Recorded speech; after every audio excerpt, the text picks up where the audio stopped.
Let me tell you about the man I once called my brother, and how he lit my life on fire one betrayal at a time until I finally turned the flames back on him.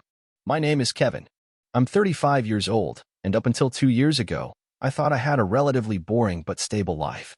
Married, hardworking, a decent house in the suburbs, and a close-knit, if slightly dysfunctional, family.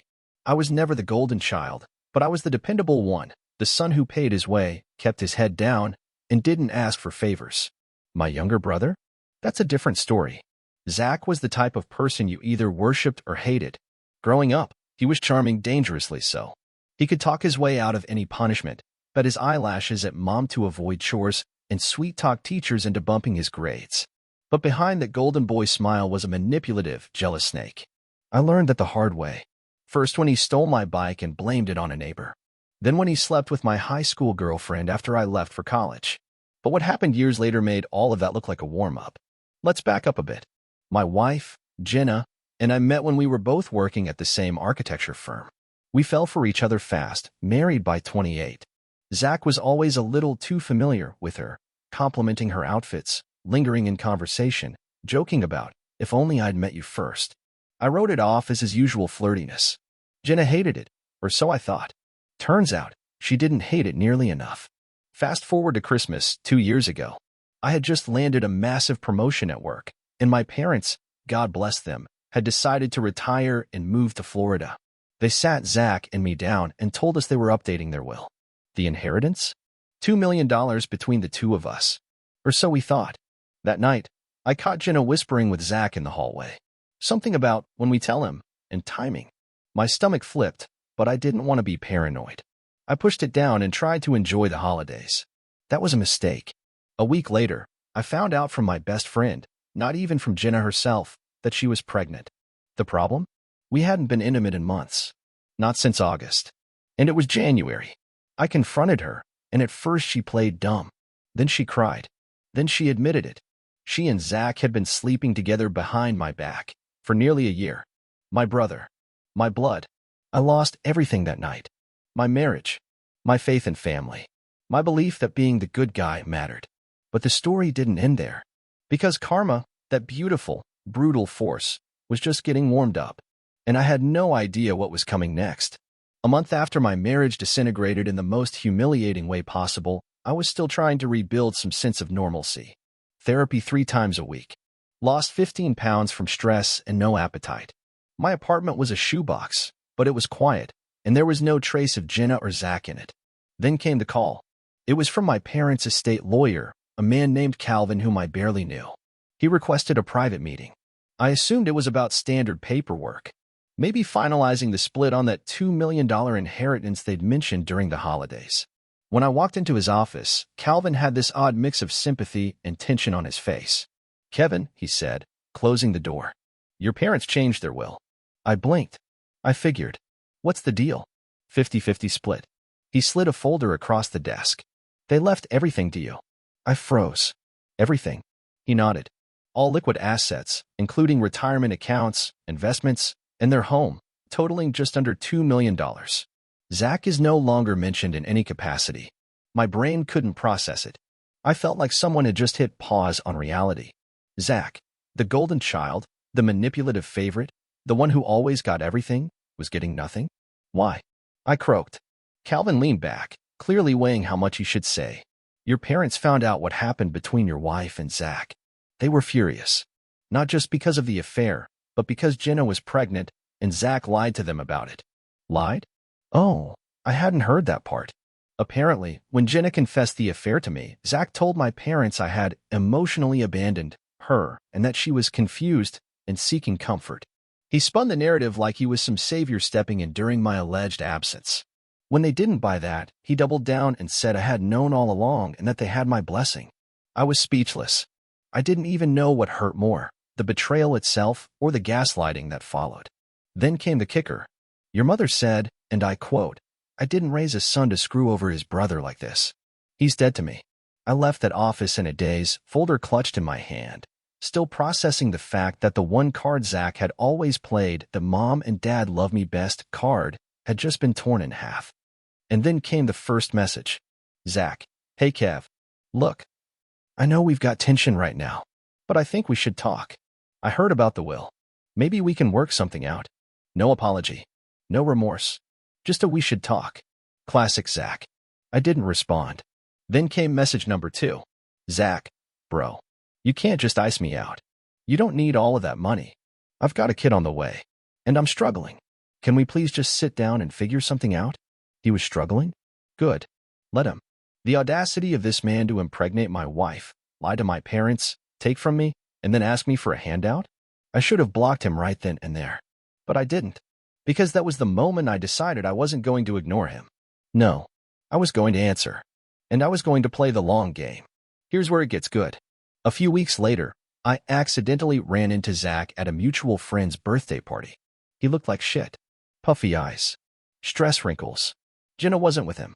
Probably at home with swollen ankles and no savings. I acted calm. Cool. Friendly even. You good, man? I asked, genuinely curious how far he'd fallen. He launched into this sob story. Got fired. Jenna wasn't working. Bills piling up. Baby stuff costing more than he thought. His voice cracked when he said, I thought mom and dad would help, but they're just done with me. I sipped my drink. That's rough. He blinked at me like he expected me to jump in and offer a solution. I didn't. Just let the silence eat at him. But here's the chess move I made that night. I offered to grab lunch sometime.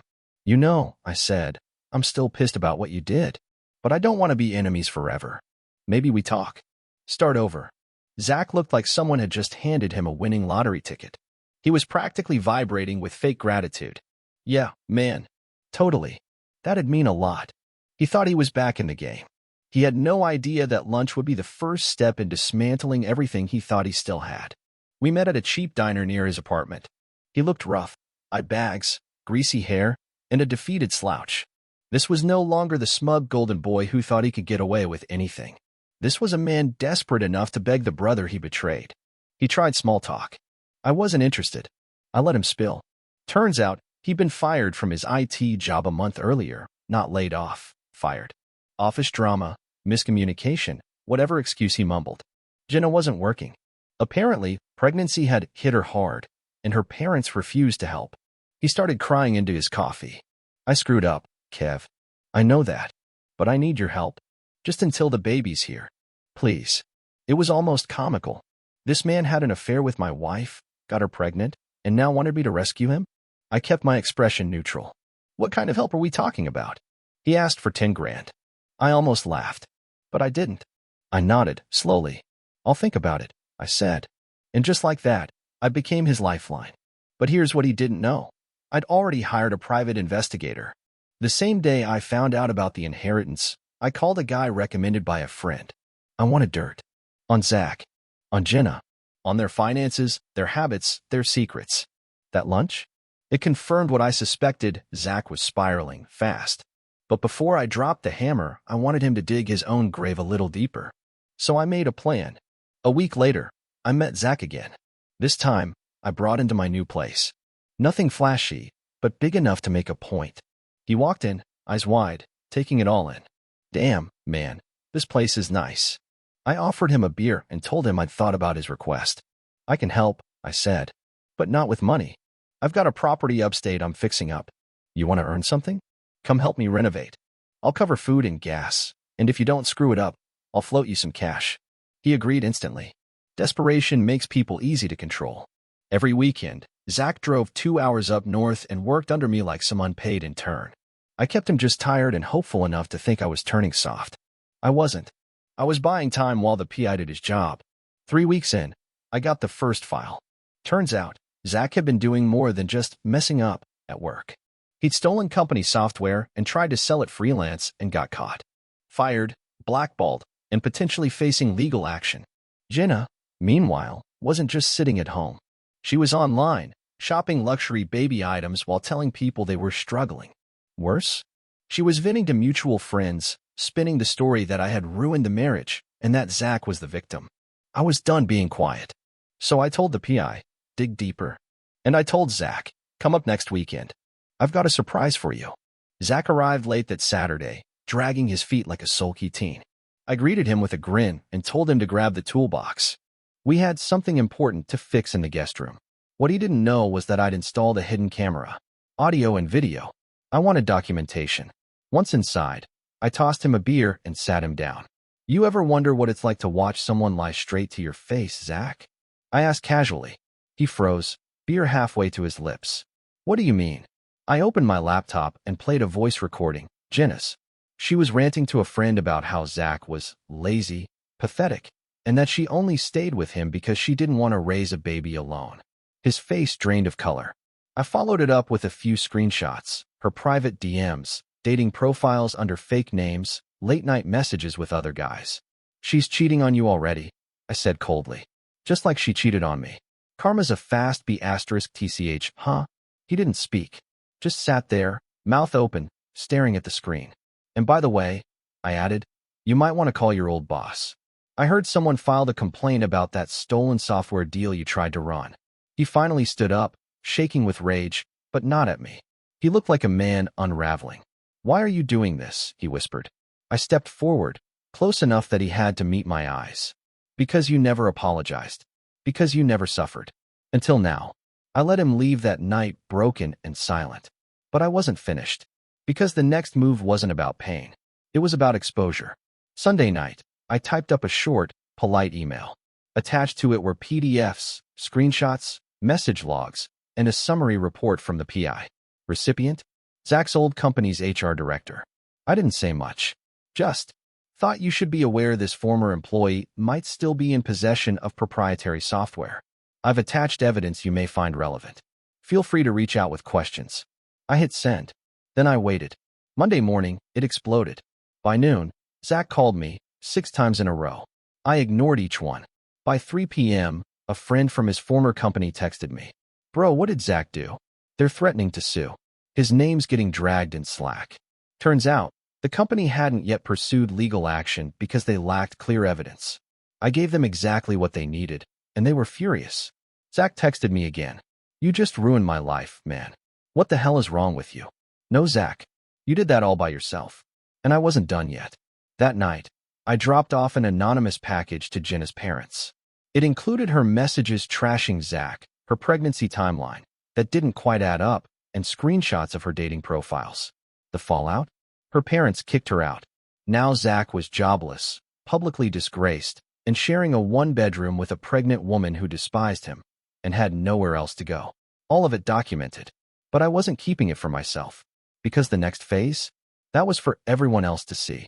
I created a burner Reddit account and dropped the full story, every twisted detail. The affair, the betrayal, the fake sob stories, the screenshots, even Zach begging me for money after getting my wife pregnant. I changed names, blurred faces, but the timeline and details? 100% real. Posted it to our /pro-revenge. Within hours, it blew up. Comments exploded. Thousands of upvotes. People were raging in my defense, calling Jenna a parasite, calling Zach a traitor, saying what I'd done was poetic justice. The post hit the front page by morning. I didn't respond, just watched. But someone sent it to Zach. He called me, again, furious. You're sick. You exposed my life to the internet. You ruined my kid's future. I told him the truth. You ruined your kid's future the second you decided to F***K your brother's wife. Then I hung up. That same day, Jenna deactivated all her socials. Someone found her dating profile screenshots and shared them. She was being roasted, memed, and labeled a walking red flag. Their friends? Gone. Their reputations? Nuked. And me? I slept better than I had in months. But there was still one final piece I needed to close the chapter. The baby. I never wanted to see that baby. Not out of bitterness, but because every time I thought about him, I saw Zach's face. His smug smile. His betrayal. But something kept gnawing at me. Timing. Jenna got pregnant while we were technically still married.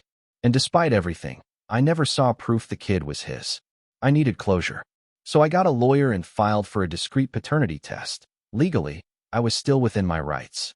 Jenna fought it, which was already suspicious. But the court sided with me. I did the test. Quietly. No drama. No announcement. 2 weeks later, I opened the envelope at my lawyer's office. My heart was pounding. I was ready for confirmation. I was ready to face the reality of my brother's child being legally mine. But that wasn't what the paper said. Probability of paternity, 0%. Wait, 0? I read it 3 times. I blinked. My lawyer stared at me, confused. It's not mine, I whispered. But that means it wasn't Zach's either. The dates didn't add up. The conception window landed between the time she was seeing Zach and allegedly staying home sick, which meant she wasn't just cheating on me, or on Zach. There was a third guy, possibly more. Suddenly, everything made sense, her mood swings, the secrets, the fake tears. She'd been playing both of us. And when it got messy, she chose the dumber one to pin the baby on. And Zach? He bought it. Hook, line, and diaper. I didn't text him the results. I showed up at the apartment. He looked like a ghost, hoodie up, face pale, probably hadn't slept in days. Jenna wasn't there. I handed him the paper and watched as he read it. At first, confusion. Then shock. Then horror. He sank into the couch, muttering, "No, no, no, no." "She used us both," I said, cold. "And now you're stuck. She doesn't even know who the father is." His head dropped into his hands. And for the first time, I almost felt sorry for him. Almost. Because then he looked up and said the dumbest thing imaginable. "But I still love her." That was it. That was the moment I realized my revenge was complete. Not because I'd ruined him, but because he had ruined himself and was still too stupid to see it. A week after dropping the DNA bomb on Zach, I thought things were finally over. I was wrong. A friend of mine, let's call him Drew, messaged me out of nowhere. He'd worked with Jenna years ago and had been following the Reddit story without realizing it was my life. He put it together when I mentioned our old firm and Zach's name. His message? "Dude, you need to know something. Jenna's been seeing someone else. Not just during your marriage. After." My stomach twisted. He sent me screenshots, messages, tagged photos, all time-stamped. They showed Jenna out at dinner, getting cozy with a guy I vaguely recognized, her former boss.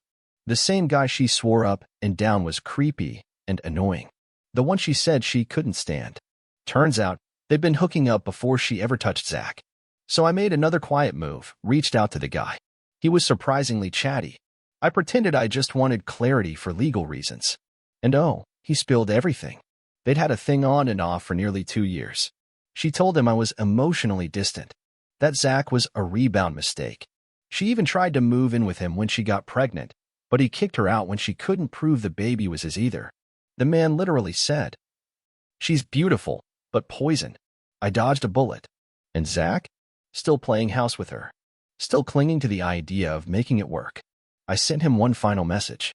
"She's not yours. The baby isn't yours. The life you're living? It's all fake. She's just waiting for her next exit." He didn't respond. 2 days later, Jenna's Facebook changed to single. She moved back in with her mom. And Zach? I heard he tried to check himself into a psych clinic. Not because of what I did. Because he finally saw the truth, every bit of it, in one brutal, burning flash. And I was done. No more messages. No more interference. Just silence. He was alone now. Exactly where he left me 2 years ago. It had been months since we spoke. Zach hadn't reached out. Jenna had vanished. The chaos I'd unleashed was finally settling, and for the first time in 2 years, I felt free. Then, one cold evening in December, I saw him. I'd stopped by a late-night grocery store on my way home. As I came out with my bag, there he was, sitting on a bench near the lot, hoodie pulled over his head, a half-empty bottle of cheap whiskey tucked in a brown bag. He looked like a ghost of himself. I walked past him without saying a word, but he looked up. "Kevin." I stopped, slowly turned. His voice was barely above a whisper.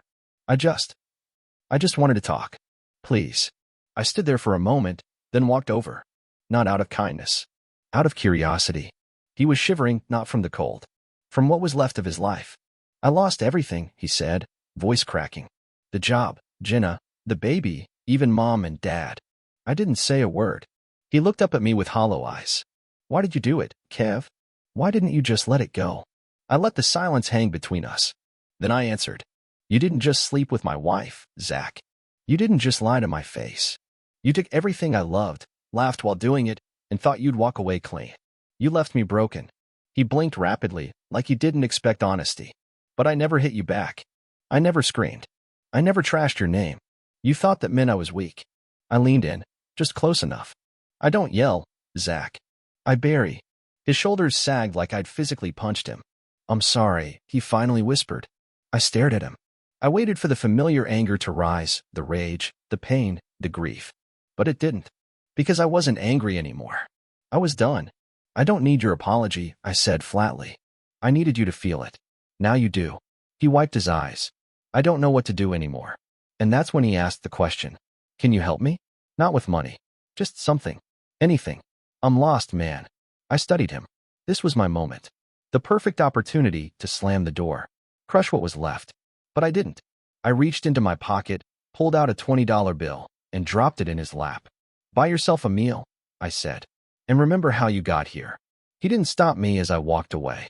He didn't say thank you. He just sat there, staring at the money, like it weighed more than his guilt. That was the last time I saw him.